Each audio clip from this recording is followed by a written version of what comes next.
Hello everyone, welcome back to power tutorial. आज का जो क्वेश्चन है वो है question number 6 exercise 3.2 class 10th। तो जो क्वेश्चन है वो है given the linear equation 2x + 3y - 8 = 0। मैं यहाँ से पढ़ लेती हूँ, मेरे पास बुक है। तो जो इक्वेशन है वो आपको दे रखी है 2x + 3y - 8 = 0 एंड आपको उसके बाद राइट अनदर लीनियर इक्वेशन, आपको दूसरी लीनियर इक्वेशन लिखनी है इन 2 वेरिएबल, जिसमें भी 2 वेरिएबल होने चाहिए, such that the geometrical representation of the pair so formed is. मतलब कि सिंपली लैंग्वेज में बोला जाए तो आपको दूसरी इक्वेशंस लिखनी है, लीनियर इक्वेशन लिखनी है, जिनसे उनका रिलेशन क्या होना चाहिए। मतलब जो ऑलरेडी आपको एक इक्वेशन गिवन है, दूसरी इक्वेशन आपको लिखनी है जिससे उसका रिलेशन कैसा होना चाहिए। पहला तो होना चाहिए इंटरसेक्टिंग लाइन, मतलब वो दोनों लाइन, उनका जो ग्राफ है वो कैसा बनना चाहिए, कट करना चाहिए। दूसरी जो होनी चाहिए वो पैरेलल होनी चाहिए, मतलब उन दोनों का ग्राफ जो है वो कभी एक दूसरे से मैच नहीं करना चाहिए, लाइन मिलनी नहीं चाहिए, हमेशा उनके बीच में एक सेम गैप होना चाहिए। थर्ड इज कोइंसिडेंट, मतलब कि एक के ऊपर एक लाइन। तो देखो इसका जो ग्राफ होगा वो कुछ इस तरह से होगा, इसका ग्राफ इस तरह से होगा, कभी मैच नहीं करेगा, इसका ग्राफ एक के ऊपर एक होगा। तो ये फाइंड आउट करने के लिए आपको याद होगा कि एक वीडियो में मैंने बताया था, ये बिल्कुल सही, a1/a2 it's not equal to b1/b2। जब ऐसा होता है तो मतलब कि उसका सिर्फ वन सोल्यूशन होता है। तो देखो आपको ऑलरेडी एक इक्वेशन आपको गिवन है, तो इसका जो सोल्यूशन हो जाएगा वो कुछ इस तरह से होगा। सोल्यूशन कैसे होगा, देखो एक इक्वेशन आपको गिवन है, that is 2x + 3y - 8 = 0। Right, अब आप कोई भी ऐसी इक्वेशन लिख दो जहां a1/a2 बराबर ना हो b1/b2 के। तो देखो अगर मैं इस इक्वेशन को चेंज करना चाहती हूँ, ये होता है a, ये होता है b, इसके लिए भी आपको याद हो तो स्टैंडर्ड फॉर्म होती है ax + by + c = 0। ये हमारी क्या होती है, ये हमारी होती है स्टैंडर्ड फॉर्म। स्टैंडर्ड फॉर्म किसकी, लीनियर इक्वेशन की स्टैंडर्ड फॉर्म होती है ये। तो अब यहाँ पे a1 जो है वो है मेरा है 2, तो a2 मेरा क्या हो कि वो बराबर हो। मान लो मैं इसको 2 से मल्टीप्लाई कर देती हूँ तो ये हो जाता है 4x। अब 2/4 ये हो रहा है 2/4, तो मैं यहाँ पर ऐसा क्या लिखूं कि ये बराबर ना हो। ठीक है, तो यहाँ पे मुझे 2/4 करने पे क्या आ रहा है, 1/2 आ रहा है। तो यहाँ पर अगर मुझे 1/2 लाना है तो क्या करना पड़ेगा, यहाँ पे 6 लाना पड़ेगा। तो मेरा जो यहाँ नंबर होना चाहिए ना y के साथ, जो y का कोएफिशिएंट होना चाहिए b2, वो 6 को छोड़ के बाकी कुछ भी हो, तो वो जो इक्वेशन होगी वो इसका क्या करेगा, इंटरसेक्ट करेगा।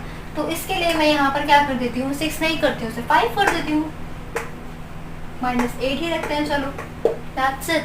आप इसके जगह कोई और इक्वेशन लिख सकते हो, बस आपको ध्यान क्या रखना है कि आपको y का जो कोएफिशिएंट है वो 6 नहीं लेना है, या फिर जब आप ये मतलब कि 4 रख रहे हैं, मतलब अगर आप यहाँ x के साथ का जो कोएफिशिएंट है उसको 4 रख रहे हो तो आपको y का कोएफिशिएंट 6 नहीं रखना है। ठीक है, अगर आप यहाँ कोई और रख रहे हो तो आपको उससे रिलेशन देखना है कि वो दोनों मैच नहीं करने चाहिए। अगर वो बराबर हो जाएंगे एक दूसरे के तो फिर आपका जो ग्राफ है वो ऐसा नहीं बनेगा। तो फॉर दैट पहला जो है वो मेरा सोल्यूशन ये हो गया। ठीक है, पहला तो मैंने ही लिख दिया। दूसरा है पैरेलल लाइन। पैरेलल लाइन के लिए क्या होता है, a1/a2 = b1/b2 = c1/c2। इसका मतलब इन सब का जो रेशो है, या ये कह लो जो इनका जो फ्रैक्शन फॉर्म है वो सबका सेम होना चाहिए। तो मुझे अगर सबको सेम करना है तो मैं सबको किस नंबर से मल्टीप्लाई कर सकती हूँ, 2 से कर सकती हूँ, 3 से कर सकती हूँ, 4 से कर सकती हूँ, क्योंकि जब मैं नंबरों को सेम नंबर से मल्टीप्लाई करूंगी तो जब मैं उसकी शॉर्टेस्ट फॉर्म लिखूंगी तभी भी मेरा आंसर सेम आने वाला है। मैं करके दिखाती हूँ। जैसे ये है इक्वेशन 2x + 3y - 8 = 0। ये मेरी एक इक्वेशन है। अब मुझे ऐसा क्या करना है कि a2 भी बराबर है, मैं इस पूरी इक्वेशन को t से मल्टीप्लाई कर रही हूँ। 3 2 6, 3 3 9, -8 3 24। अब देखो कि क्या a1/a2, b1/b2 और c1/c2 बराबर है या नहीं। तो a1/a2 क्या है मेरा, वो है 2/6। ठीक है, यहाँ पे आया 2/6। 3/9 जो है वो मेरा है क्या, b1/b2, और मेरा जो c1 है वो है -8 और -24। चलिए देखते हैं इसको शॉर्टेस्ट फॉर्म में, इसको मतलब सिंपलेस्ट फॉर्म में अगर हम कन्वर्ट करते हैं तो 2 से 6 को डिवाइड करेंगे तो क्या आएगा, सॉरी 6 से 2 को डिवाइड करेंगे तो क्या आएगा, 3 आएगा। तो ये हो जाएगा 1/3 9 को 3 से डिवाइड करेंगे तो क्या आएगा, ये हो जाएगा 1/3 क्योंकि 3 से 9 होता है। 8 के टेबल में 24 कब आता है, 3 पे आता है और माइनस से माइनस क्या हो जाता है, कैंसिल हो जाता है। ये हो गया, तो मतलब कि ये तीनों आपस में क्या हो गए, बराबर। और जब ये तीनों इस तरह से बराबर होते हैं तो कौन सी लाइन बनती है, तब लाइन बनती है पैरेलल लाइन, जिसको हम ये भी बोल सकते हैं कि नो सोल्यूशन। इसका मतलब इनका कोई सोल्यूशन नहीं होगा। तो आपको याद रखना है, अगर आपको बोला जाता है कि आपको पैरेलल लाइन के लिए इक्वेशन बतानी है, तो जो इक्वेशन है ना, आप उसको एक नंबर से मल्टीप्लाई कर दो। मतलब कोई वो नंबर रखो, 2, 3, 4, 5, जो आपको कंफर्टेबल लगे उस नंबर से पूरी इक्वेशन को मल्टीप्लाई कर दो। आपका जो आंसर आएगा वो ऐसा ही आएगा जिसमें पैरेलल लाइन बनेगी। तीसरा देख लेते हैं हम। तीसरा तो और भी आसान है कि A1/A2 बराबर होना चाहिए B1/B2 के। तो यहाँ पे भी था, तो इतना तो हमारा सेम हो गया। 2x + 3y 6x + 9y तो बराबर हो रहा है, लेकिन C1/C2 बराबर नहीं होने चाहिए। तो मतलब यहाँ पे मेरा जो -24 है ना, ये तो बराबर कर रहा है। तो यहाँ पे जो इस इक्वेशन पे अगर मैंने इसे 2 से मल्टीप्लाई किया है तो मेरा 24 के बदले में यहाँ पे कुछ भी लिख दूंगी ना, तो वो इसको सेटिस्फाइड करेगा। तो मैं लिख देती हूँ 2x + 3y - 8 = 0। ये हो जाएगा 3x + 9y, क्योंकि 2/6 बराबर है 3/9 के, वो है 1/3। अब यहाँ पे मैं प्लस कर देती हूँ, +24 = 0। ठीक है, कोई और भी नंबर लिख सकते हैं हम यहाँ पे, माइनस का भी लिख सकते हैं, लेकिन वो 24 नहीं होना चाहिए। क्यों? क्योंकि -8/8 + 24 -1/3 आता है, और 1/3 और -1/3 दोनों सेम नहीं होते क्योंकि साइन चेंज हो रहे हैं। तो ये था इसका सिंपल सा सोल्यूशन, बहुत ही सिंपल। मैं सिंपल इसलिए बोलूँगी क्योंकि ये बहुत ईजी है। तो फर्स्ट के लिए जब आपको बोला जाए कि लाइन क्रॉस करनी चाहिए, तो आपको ये ध्यान रखना है कि ये बराबर नहीं होना चाहिए इन दोनों का रेशो। तो आप अपनी मर्जी से उसे कुछ भी लिख दो। दूसरे में आपको ध्यान देना है, जब आपकी लाइन पैरेलल होती है, पैरेलल मतलब उनका गैप सेम होता है, तो आपको ध्यान रखना है कि आपकी जो एक इक्वेशन गिवन है, आप उसी इक्वेशन को किसी ऐसे नंबर से मल्टीप्लाई कर दो। कोई भी नंबर ले लो जो आपको इजी लग रहा हो, बस 1 छोड़ देना, क्योंकि अगर 1 लोगे तो सेम इक्वेशन आ जाएगी। ठीक है, तो 1 के अलावा आप 2 ले लो, 3 ले लो, 4 ले लो, 5, आई मीन कोई भी नंबर ले लो और उस पूरे को मल्टीप्लाई कर दो, तो आपका आंसर आ जाएगा कि आपकी जो इक्वेशन आएगी वो होगी पैरेलल। अब तीसरा जो है वो आपको ध्यान रखना है कि ये मतलब A1/A2 तो बराबर होना चाहिए B1/B2 के, लेकिन ये बराबर नहीं होना चाहिए C1/C2 के। तो उस पर आपको थोड़ा सा ध्यान रखना है कि ये इक्वल नहीं होने चाहिए इनके रेशियो के बराबर। ठीक है, ये बहुत इजी क्वेश्चन है, मुझे ऐसा लगता है कि ये इजी क्वेश्चन है। चलिए मूव ऑन करते हैं हम इसके नेक्स्ट क्वेश्चन पे, जो इसका लास्ट क्वेश्चन है, फिर हमारी एक्सरसाइज 3.2 खत्म हो जाएगी। सो for that let me rub this.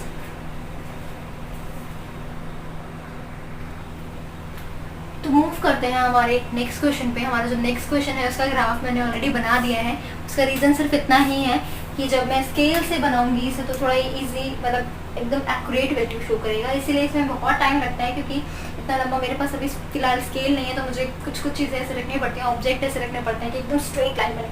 So for that, लेकिन उसका मैं कैसे बनाया ये ज़रूर बताने वाली हूँ। तो उसके लिए देखते हैं पहला क्वेश्चन क्या है। Draw the graph of the equation x - y + 1 = 0, मतलब इस इक्वेशन का ग्राफ ड्रॉ करना है। एंड और एक और इक्वेशन दी है, उसका भी ग्राफ ड्रॉ करना है, वो है 3x + 2y - 12। ये दोनों इक्वेशन है, हमें इन दोनों इक्वेशन का ग्राफ ड्रॉ करना है। तो ग्राफ ड्रॉ करने के लिए हमें x की वैल्यू एज्यूम करनी होती है, y की वैल्यू फिर हम उससे कैलकुलेट कर लेते हैं। लेकिन आगे क्या है, determine the coordinates of the vertices of the triangle formed by the lines. मतलब कि ये लाइनें जो हैं वो जब मिलेंगी, क्रॉस करेंगी, तो इसके बाद जो ये एक ट्रायंगल बनाने वाली है, मतलब एक त्रिभुज जो बनाने वाली है, उसके जो हमें पॉइंट्स हैं, जो कोऑर्डिनेट मतलब जो हमारे ये कोऑर्डिनेट्स हैं, इनको क्या करना है, हमें फाइंड आउट करना है। एक्स एक्सिस पे फोकस करने वाली बात क्या है, एक्स एक्सिस पे, मतलब कि एक्स एक्सिस पे जो ट्रायंगल बन रहा है, अगर आप उसको देख रहे हो तो आपको नज़र आ रहा होगा। मैं उसे इस तरह से कुछ कर देती हूँ। हाँ, ये आपको नज़र आ रहा होगा, ये एक्स एक्सिस पे एक ट्रायंगल बन रहा है। तो इसके कोऑर्डिनेट्स मतलब इसके जो पॉइंट्स हैं वो निकालने हैं बेसिकली। यहाँ पे देखो आप, 4 अगर x है, 4 की वैल्यू अगर x है तो y जो है वो 0 हो गया, एक पॉइंट तो ये हो गया। यहाँ देखिए आप, अगर 2 है हमारा x, तो y देखो कहाँ जा रहा है, इसके बीच में आ रहा है। तो इसका मतलब 2 और 4 के बीच में क्या आता है, 3 आता है, तो ये हो जाएगा 3। इस पॉइंट्स को देखो, यहाँ 0 है और ये 2 से पहले बीच में है, एग्जैक्ट बीच में है, तो ये हो गया -1। -1 पे y कितना हो जाएगा 0, तो ये हो गया -1 पे 0। तो ये हमारे जो है वो तीन जो है वो बेसिकली जो है हमारे पॉइंट्स नज़र आ गए हैं। पहला है -1 0, दूसरा है 4 0, तीसरा है 2 और 3। बट ये फाइंड आउट कैसे हुआ, तो इसको फाइंड आउट कैसे किया उसके बारे में चलो देखते हैं। सबसे पहली इक्वेशन है हमारी x - 1 + 1 = 0। इसके लिए हमें क्या करना है, इसके लिए हमें बॉक्स बनाना है और हमें x की वैल्यू खुद से चूज़ करनी है और उस वैल्यू के बेस पे हम y की वैल्यू फाइंड आउट करेंगे। मैं मैक्सिमम 3 वैल्यू लेती हूँ, वैसे तो मुझे लगता है 2 वैल्यू से भी काम चल जाता है, पर चलिए 3 ले लेते हैं। ठीक है, अगर मेरे को x की वैल्यू मैंने 0 रख दिया तो यहाँ हो जाएगा 0 - y + 1 = 0। तो अब देखो y की वैल्यू क्या होने वाली, -y = अगर मैं 1 को उस साइड भेजती हूँ तो हो जाएगा -1। ठीक है, माइनस से माइनस कैंसिल हो जाएगा तो y की वैल्यू क्या आ गई 1 आ गई। एक पॉइंट मुझे ये मिल गया। दूसरा, अगर मैं y का 0 रखना चाहूँ, 0 मैंने y रख दिया, तो अब देखो x - 0 + 1 = 0। तो ये हो जाएगा 0 की वैल्यू कुछ नहीं होती, 0 को किसी में ऐड करो या माइनस करो कुछ चेंज नहीं होता, तो हो जाएगा x + 1 = 0। और ये 1 यहाँ है, दूसरे साइड जाएगा तो उसकी वैल्यू हो जाएगी -1। ये हो गया। तीसरी हम वैल्यू ले लेते हैं, कुछ भी ले लेते हैं, 2 4 5 ले लेते हैं। चलिए x की वैल्यू 4 ले लेते हैं, या x की वैल्यू अगर है क्या करते हैं, ये वाला था ना, तो इस पर कुछ ध्यान देते हैं, कहीं कुछ दिख रहा है, पॉजिटिव ले लेते हैं। चलो x की वैल्यू 2 रख देते हैं। ठीक है, अगर मैं x की वैल्यू 2 रखती हूँ तो -4 + 1 = 0। देखो ये भी प्लस है, ये भी प्लस है, दोनों क्या हो रहे हैं प्लस हो रहे हैं, तो 2 और +3 -1 = 0। y यहाँ माइनस का है, इसकी साइड चेंज कर देते हैं तो ये हो जाएगा 3, तो मतलब 2 पे 3। देखो मैंने ये इसलिए 2 लिया क्योंकि जब इस लाइन पे हम जा रहे हैं तो हमने एक पॉइंट देखा 2 पे 3 है। ठीक है, ये तो इसके पॉइंट्स हो गए। अब जो अगली हमारी इक्वेशन है वो है हमारी इक्वेशन 3x + 2y - 12 = 0। ये हमारी नेक्स्ट इक्वेशन है। इसमें भी हमें सेम इसी तरीके से x और y के क्या करने हैं, पॉइंट्स लेने हैं। चलिए उसके लिए ड्रॉ करते हैं इस तरह से। x की वैल्यू पहले तो मैं 0 ही लेती हूँ, सबसे इजी होता है क्योंकि वो, और y की वैल्यू 0 कंसीडर कर देते हैं। ठीक है, x की वैल्यू अगर 0 रखते हैं तो ये हो जाएगा 0 + 2y = 12। देखो 12 यहाँ है माइनस का, इसकी साइड चेंज कर देते हैं तो ये क्या हो जाएगा प्लस का। अब 2 यहाँ पे 2 यहाँ पे मल्टीप्लाई हो रहा है y के साथ, तो जब ये अपनी साइड चेंज करेगा तो ये क्या हो जाएगा डिवाइडेड, और जब y को वैल्यू आ जाएगी 12 / 2, तो आंसर क्या होने वाला है 6। ठीक है, एक वैल्यू ये हो गई।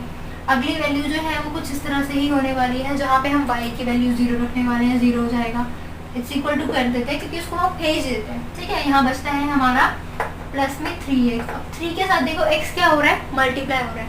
अगर 3 के साथ x मल्टीप्लाई हो रहा है, अपनी साइड चेंज करेगा तो क्या हो जाएगा डिवाइड हो जाएगा, ये हो जाएगा 4। तो यहाँ पर आ गया आपका x की वैल्यू 4।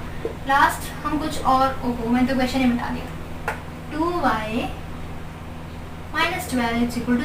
चलो अब यहाँ पे x की वैल्यू कुछ और ले लेते हैं, x की वैल्यू ले लेते हैं 4, 4 0 हो गया, 6 और ये हो गया, तो फिर क्या करते हैं 2 और 3 ही ले लेते हैं। चलो ठीक है, अगर मैं x की वैल्यू 2 रखती हूँ यहाँ पे, 3 × 2 + 2y = 12। अब देखते हैं क्या y सच में 3 आने वाला है, तो 3 × 2 6, 6 + 2y = 12। यहाँ पे जो 6 है ये इस साइड में क्या है ऐड का है, जब ये अपनी साइड चेंज करेगा तो ये हो जाएगा सब्ट्रैक्ट का, तो ये 2y हो जाएगा। 12 में से आप 6 माइनस करोगे तो आपका आंसर आएगा 6, और ये हो जाएगा y। तो y के साथ 2 जो है वो मल्टीप्लाई हो रहा है, जब ये अपनी साइड चेंज करेगा तो ये हो जाएगा डिवाइड, तो 2 को 6 से को डिवाइड करोगे 2 से तो आपका आंसर आएगा 3। तो 2 3 जो है वो दोनों में है, मतलब 2 और 3। अब इसका ग्राफ कैसे बनाना है, ग्राफ के चक्कर में बहुत टाइम लगा भाई। देखो ग्राफ कैसे बनाना होता है, पहले तो इनका गैप इक्वल होना चाहिए, मैंने यहाँ पे 2 2 का गैप लिया है। ठीक है, अब सबसे पहला पॉइंट देखते हैं, x अगर 0 है तो y जो है वो 1 होना चाहिए, तो y ऊपर जा रहा है, 1 यहाँ बीच में होना चाहिए। ठीक है, एक पॉइंट ये हो गया हमारा। x अगर -1 है तो y 0 होना चाहिए, x पे -1 होगा 2 से पहले, 2 से पहले एकदम मिडिल में हमने देखा 1, उस पर हमने कर दिया, एंड उसके बाद 2 पे 3, मतलब अगर x 2 है तो y की वैल्यू 3 होगी तो इसके बीच में होगी, तो हमने इस पॉइंट्स को क्या किया, मिला दिया। ये हमारी इक्वेशन बन गई इसकी, ठीक है। फर्स्ट इक्वेशन का हमारा ग्राफ बन गया। नेक्स्ट हमारा जो था वो था 0 पे 6, तो ढूंढो ज़रा 0 ये रहा, 6 कहाँ है, ये एक पॉइंट हमें मिल गया। दूसरा है 4 पे 0, मतलब x अगर 4 होगा तो y 0 हो जाएगा, मिल गया। तीसरा है 2 पे 3, 2 पे 3 हम ऑलरेडी चूज़ कर चुके थे, ढूंढ लिया था हमने। अब इनको जब हम मिलाते हैं तो इसका ग्राफ कुछ ऐसा बन जाता है। अब क्वेश्चन में बोला था कि x एक्सिस पे, ये होती है x एक्सिस, इस पे जो आपका ट्रायंगल बन रहा है, तो ट्रायंगल हमारा बिल्कुल बन रहा है, हमने देखा कि ये ट्रायंगल हमारा कुछ इस तरह से बन रहा है यहाँ तक। तो वो जो ट्रायंगल बन रहा है उसके पॉइंट्स बताने हैं आपको कि वो कहाँ मिल रहे हैं। तो देखो पहला पॉइंट तो ये रहा, ये है -1 पे 0। दूसरा पॉइंट ये रहा 4 पे 0, मतलब x की वैल्यू 4 होगी तो y 0 होगा। यहाँ है एक तीसरा पॉइंट 2 पे 3, मतलब x की वैल्यू अगर 2 होगी तो y कितना होगा, 3 होगा। तो इसी क्वेश्चन के साथ हमारी जो एक्सरसाइज है 3.2 वो ख़त्म होती है। वीडियो अगर अच्छा लगा हो तो लाइक करना और डेफिनेटली अपने फ्रेंड्स के साथ इसको शेयर करना, and do subscribe the channel for more videos. Next जो वीडियो होने वाली है वो होने वाली है 3.3 के बारे में। जैसे ये क्वेश्चन बिल्कुल इसी तरीके से हम जो है वो बहुत स्लो में, मतलब बहुत इजीली और बहुत अच्छे तरीके से आपको नेक्स्ट क्वेश्चन या नेक्स्ट एक्सरसाइज समझाने वाले हैं, और आप उसको बहुत इजीली जो है वो कैच कर लोगे। So for that you have to subscribe the channel. अगर अभी तक भी चैनल सब्सक्राइब नहीं किया है तो do subscribe and press the bell icon. Thanks for watching. And yes of course आप हमारा जो FB का पेज है, फेसबुक पेज जो है वो आप हमें उस पर भी फॉलो कर सकते हो एंड उसे लाइक कर सकते हो, एज वेल एज आप इंस्टाग्राम पे भी फॉलो कर सकते हो। तो thanks for watching. Next video जो होने वाला है वो होने वाला है 3.3 के बारे में। Thank you.